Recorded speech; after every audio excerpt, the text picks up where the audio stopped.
मेरे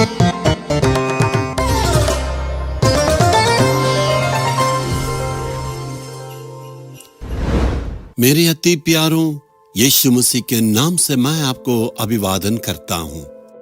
आपको पहले पता है मैं म्यांमार देश से आपके लिए प्रचार कर रहा हूं। इस देश की एक खासियत है, प्रकृति की आशीषों से प्रभु ने इसे भर दिया है। उन दिनों में कहा करते थे, बर्मा का टीक वुड कहते थे, हिंदी में सागन का पेड़ कहते हैं। उसका लकड़ी बहुत मजबूत रहता है। हमारे तमिलनाडु में और इसे तुतुकुड़ी आरबार में बहुत सारे ऐसे वुड उतरता था। बड़े बड़े पेड़ को काट के ऐसे वुड बना के लाते थे। यहाँ पर मैं उस सैगन का पेड़ में ही बैठा हूँ, देख सकते हैं। सुंदर ढंग से बैठने के लिए इस प्रकार उन्होंने बना के रखा है।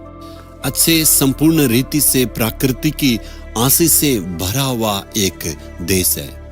हमें उसे सुरक्षित रखने में ध्यान देना है। आजकल इस प्रकार के पेड़ों को आप कहीं भी नहीं ले जा सकते। देश को हमें रक्षा करना, हम भी इस पर ध्यान देना है। घर में ऐसे पेड़ रखने से घर में आशीष है, प्रभु की ओर से मिलने वाला वो आशीष है। एक भी फल के पेड़ को लगाइए, आपके घर में थोड़ा से जमीन रहने से भी वो पर्याप्त है। सारे लोग ऐसे पेड़ लगाने से वो हमारे लिए आशीष है। पर्यावरण तापमान को अच्छा से रखेगा और ऑक्सीजन हमें मिलेगा और हमारे चारों तरफ में ये आशीष को लाएगा। किसी भी पेड़ को आसानी तरीके से ना काटना है और हमें उसे सुरक्षित रखने के लिए ध्यान देना है। ठीक है, आज परमेश्वर का वचन से हम अध्ययन करेंगे। पहला सामुएल 30 अध्याय का 8वां वचन में प्रभु ने वादा किया और निस्संदेह सब कुछ छुड़ा लाएगा। प्रभु का यह वादा था, तू सब कुछ वापस लाएगा।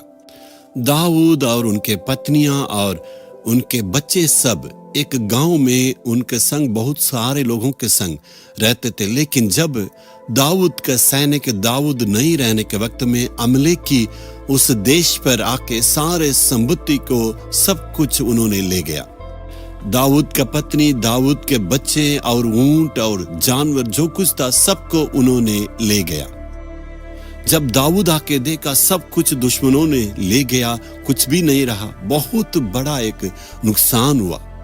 दाऊद पूरा बल जुटा के इतना रोया, उनके बच्चे, उनका पत्नी, संपत्ति सब कुछ लूटा गया है। शायद आपका स्थिति भी यही है। आपके घर के सारे धन दौलत को आपने खोया और जीवन की आशीष को खोए। अभी खाली हाथ पड़े हुए हैं।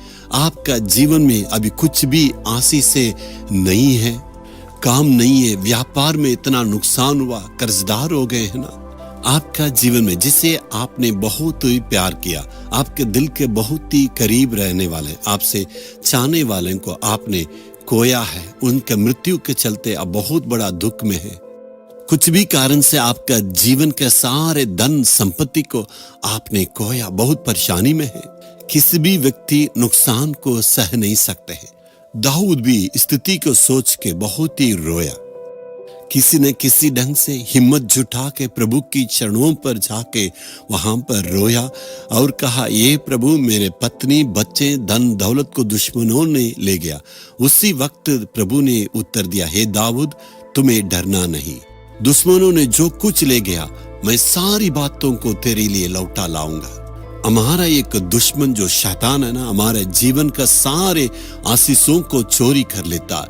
प्रभु वादा करता, वापस मैं पूरा पूरा लाऊंगा। इतिहास में आप देख सकते हैं जैसे प्रभु ने वादा किया, सारी बातों को दाऊद के लिए प्रभु ने लौटा लाया। जो काम को आपने खोया है आप वापस प्राप्त करेंगे। जो आशीषों को आपने खोया है उसको वापस प्राप्त करेंगे।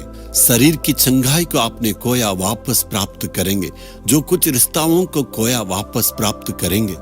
खोया हुआ उस सेवा को परमेश्वर वापस देने वाले। प्रभु वादा करता है, जो कुछ तुमने खोया उसे वापस प्राप्त करोगे। जो आशीष से हमने खोया उसे वापस देने के लिए यीशु मसीह वहां क्रूस पर हमारे लिए कंगाल बना।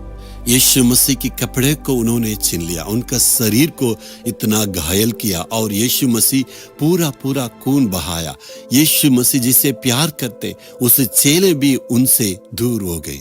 जो कुछ हमने खोया उसे वापस देने के लिए यीशु मसीह ने अपने आप को क्रूस पर अर्पण किया। आपसे प्यार करता है, आप विश्वास करें, जो कुछ हमने खोया है उसे प्रभु जरूर वापस देगा। आज सारे परिस्थितियां बदलेगा, आज ही परमेश्वर आपका जीवन में अद्भुत काम करेगा। क्या विश्वास करते हैं? प्रभु ये आज मैं विश्वास करता हूं, जो कुछ तूने कहा है उसे जरूर पूरा करेगा। मैं ये विश्वास करता हूं, जो कुछ हमने खोया उसे वापस देने के लिए तू क्रूस पर मरा है। आज प्रभु मेरे जीवन में तू चमत्कार करने वाला, इसलिए आज एक चिन्ह को तू मुझे दिखाएगा। यीशु तू अद्भुत काम करता है। स्तुति वो यीशु के नाम में, आमीन आमीन। Jesus redeem Hindi YouTube channel को सब्सक्राइब करें। सब्सक्राइब बटन पर क्लिक करें और बेल आइकन को भी क्लिक करके हर दिन की नई कार्यक्रमों की जानकारी प्राप्त करें।